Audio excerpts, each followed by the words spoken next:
Bismillahirrahmanirrahim. Assalamualaikum warahmatullahi wabarakatuh. Perkenalkan, nama saya Tasya Effendi dari semester 4 Prodi Ekonomi Syariah.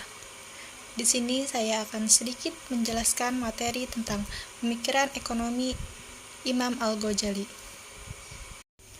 Nama lengkap Imam Al-Ghazali adalah Abu Hamid Muhammad At-Tusi Al-Ghazali. Beliau lahir di kota Ghazalah, sebuah kota kecil dekat Tus Khurasan, yaitu suatu tempat kira-kira 10 mil dari Naijabur, Iran pada tahun 450 Hijriah atau 1058 Masehi. Al-Ghazali dikenal sebagai seorang pemikir Islam sepanjang sejarah Islam, teologi, filsuf, dan sufi termasyhur. Khurasan ketika itu merupakan salah satu kota yang menjadi pusat ilmu pengetahuan di dunia Islam. Nama Al-Ghazali dan At-Tusi dinisbahkan kepada tempat kelahirannya. Imam Al-Ghazali merupakan sosok ulama dan penulis yang sangat produktif. Julukan Hujjatul Islam adalah sebutan yang sangat tepat untuk disematkan kepada ulama dengan karya pemikiran yang sulit dicari bandingnya dalam kancah intelektual muslim. Selama kurang lebih 30 tahun, Al-Ghazali telah menghasilkan 300 buah karya tulis yang meliputi berbagai disiplin ilmu seperti tasawuf, logika, filsafat, tafsir, fikih, akhlak, politik, dan ekonomi. Di antara karya Al-Ghazali yang paling terpopuler adalah At-Tibri Al-Masbuk fi Nasihat Al-Mulk, Ihya Ulumud Al-Din. Kajian Imam Al-Ghazali tidak terfokus pada satu bidang tertentu, tapi meliputi seluruh aspek kehidupan manusia. Ia melakukan studi keislaman secara luas untuk mempertahankan ajaran Islam. Oleh karena itu, tidak ada karya tulis Al-Ghazali yang secara khusus membahas ekonomi Islam. Tetapi mengingat aktivitas ekonomi adalah bagian yang tidak terpisahkan dari kehidupan masyarakat, khususnya fikih Islam, pemikiran-pemikiran Al-Ghazali tentang ekonomi dapat diselusuri dari karya-karya tulisnya. Beberapa karya Al-Ghazali yang membahas ekonomi dapat ditemukan pada kitab Ihya Ulumuddin Al-Mustafa, Mizal Al-Amal, dan Al-Tibri Al-Masbuk fi Nasihat Al-Muluk. Adapun konsep dasar pemikiran ekonomi Al-Ghazali, yaitu pemikiran ekonomi Al-Ghazali berakar pada sebuah konsep yang beliau sebut sebagai fungsi kesejahteraan sosial Islam. Tema yang menjadi pangkal tolak seluruh karyanya adalah konsep maslahat atau kesejahteraan sosial, yakni sebuah konsep yang mencakup semua aktivitas manusia dan membuat kaitan yang erat antara individu dan masyarakat. Menurut Al-Ghazali, kesejahteraan atau maslahah dari suatu masyarakat akan tercapai jika tujuan aktivitas ekonominya berorientasi pada 5 tujuan dasar, yaitu agama, hidup dan jiwa, keluarga dan keturunan, harta atau kekayaan, dan intelektual atau akal. Tujuan utama kehidupan manusia adalah untuk mencapai kebaikan di dunia dan di akhirat. Selanjutnya, gagasan ekonomi Imam Al-Ghazali.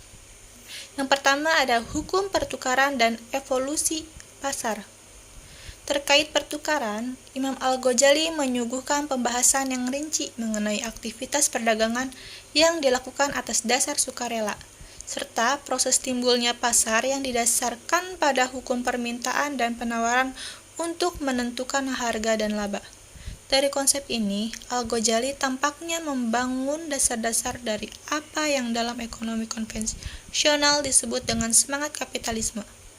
Bagi Imam Al-Ghazali, pasar berevolusi sebagai bagian dari hukum alam segala sesuatu, yakni sebuah ekspresi berbagai hasrat yang timbul dari diri sendiri untuk saling memuaskan kebutuhan ekonomi. Dalam sebuah karyanya, Imam Al-Ghazali mendeskripsikan tentang hubungan ekonomi antara petani, padai besi, dan tukang kayu untuk menggambarkan proses kebutuhan barang-barang dan tenaga antara ketiganya, serta kemungkinan-kemungkinan hubungan pertukaran dan permintaan ketiganya yang didasarkan pada kebutuhan masing-masing barang yang dimiliki oleh ketiganya, serta kemungkinan terbentuknya pasar dari adanya kebutuhan ekonomi antara petani, pandai besi, dan tukang kayu tersebut. Imam Al-Ghazali menyebutkan ada 6 pedoman mengenai pelaksanaan kebijakan di pasar. Yang pertama, ada penjual tidak boleh menetapkan harga yang menghasilkan keuntungan berlebihan. Yang kedua, pembeli harus toleran ketika tawar-menawar dengan penjual miskin dan ketat saat bertransaksi dengan penjual yang kaya. Yang ketiga, ketika mencari pembatalan transaksi atau meminta pembayaran utang, seseorang harus lembut dan fleksibel untuk mengakomodasi keadaan pihak lain. Yang keempat, ketika seseorang berutang kepada yang lain, dia harus cepat dalam pembayaran sehingga tidak ada ketidaknyamanan bagi pihak lain. Yang kelima, jika seseorang ingin membatalkan transaksi, pihak lain harus mencoba untuk mengakomodasi permintaan tersebut. Dan yang keenam, seseorang harus bersedia untuk menjual kepada orang miskin yang tidak memiliki sarana dan harus memberikan kredit kepada mereka tanpa harapan pelunasan. Selanjutnya, gagasan ekonomi Imam Al-Ghazali. Yang kedua, ada aktivitas produksi. Secara garis besar, Imam Al-Ghazali membagi aktivitas produksi menjadi 3, yakni yang pertama yaitu ada industri dasar, yaitu industri yang menjaga kelangsungan hidup manusia seperti industri makanan, industri tekstil, konstruksi, perumahan, dan aktivitas negara. Yang kedua ada industri penyokong, yaitu aktivitas penyokong yang bersifat tambahan bagi industri dasar, seperti industri baja, eksplorasi, dan pengembangan tambang serta sumber daya hutan. Dan yang ketiga ada aktivitas komplementer, yaitu aktivitas yang berkaitan dengan industri dasar, seperti penggilingan dan pembakaran produksi agrikultur. Selanjutnya, gagasan ekonomi Imam Al-Ghazali yang ketiga, yaitu barter dan evaluasi uang. Menurut Imam Al-Ghazali, barang-barang yang nilainya berbeda atau bahkan saling berjauhan memerlukan media yang dapat mengukur nilai mereka dengan adil.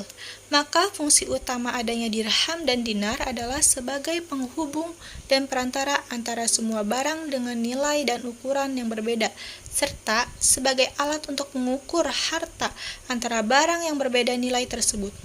Berkaitan dengan penurunan nilai uang, Imam Al-Ghazali berpendapat bahwa apabila penurunan itu disebabkan oleh individu karena adanya tindakan penimbunan uang, penipuan, dan tindakan buruk lainnya, hal tersebut perbuatan yang dilarang. Namun, jika penurunan nilai uang itu sebagai bentuk kebijakan negara, hal tersebut dapat diterima, sebab negara berkewajiban mengatur nilai uang untuk menjamin nilai tukar uang yang stabil dan untuk kesejahteraan umum. Selanjutnya, gagasan ekonomi Imam Al-Ghazali yang keempat adalah peranan negara dan keuangan publik. Menurut Imam Al-Ghazali, untuk meningkatkan kemakmuran ekonomi, negara harus menegakkan keadilan, kedamaian, dan keamanan, serta stabilitas. Negara harus mengambil semua tindakan yang perlu untuk menegakkan kondisi keamanan internal dan eksternal. Dengan demikian, negara bertanggung jawab dalam menciptakan kondisi yang layak untuk meningkatkan kemakmuran dan pembangunan ekonomi. Terkait dengan keuangan publik, Imam Al-Ghazali memberikan penjelasan yang cukup rinci mengenai peran dan fungsi keuangan publik. Ada 3 hal yang harus diperhatikan dalam keuangan publik, yaitu sumber pendapatan negara, utang negara, dan pengeluaran negara. Sumber pendapatan negara, menurut Imam Al-Ghazali harus dilakukan pendataan mengenai pendapatan yang seharusnya dikumpulkan dari seluruh penduduk, baik muslim maupun non-muslim. Berdasarkan hukum Islam terhadap masyarakat muslim, Imam Al-Ghazali mengidentifikasi beberapa sumber pendapatan. Di antaranya ada harta tanpa ahli waris yang pemiliknya tidak dapat dilacak, zakat, sedekah, dan sebagainya. Terkait dengan pajak menurutnya harus ditolak, sebab pemberlakuan pajak pada masanya hanya didasarkan pada adat kebiasaan yang berlaku, bukan berdasarkan hukum ilahi. Sedangkan sumber pendapatan dari non-muslim adalah pajak-pajak yang dikumpulkan dari non-muslim berupa ghanimah, fai, jazyah, dan upeti. Ghanimah atau harta rampasan perang adalah pajak atas harta yang disita setelah atau selama perang. Fai adalah kepemilikan yang diperoleh tanpa melalui peperangan ataupun jizyah, dikumpulkan dari kaum non-muslim sebagai imbalan dari dua keuntungan pembebasan wajib militer dan perlindungan hak-hak sebagai penduduk. Jadi pemikiran ekonomi Al-Ghazali secara umum terdapat beberapa kitab yang ditulisnya.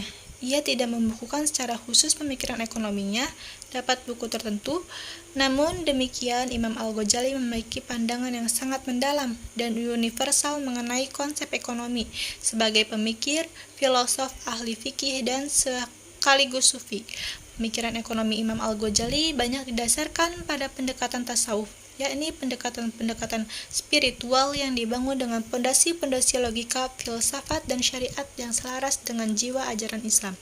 Imam Al-Ghazali menegaskan bahwa tujuan aktivitas ekonomi setiap manusia adalah menuju hari akhir atau hari pembalasan. Sebuah kekayaan adalah pencapaian menuju kesuksesan hidup yang abadi. Kekayaan dalam filosofi hidup harus diwujudkan dalam konsep tauhid atau mengesahkan Allah Subhanahu wa Ta'ala, akhirat atau hari pembalasan, dan risalah atau aturan-aturan yang dicontohkan oleh Rasulullah SAW yang dibuktikan dengan amal perbuatan. Mungkin itu saja sedikit penjelasan dari saya, kurang lebihnya mohon maaf. Wassalamualaikum warahmatullahi wabarakatuh.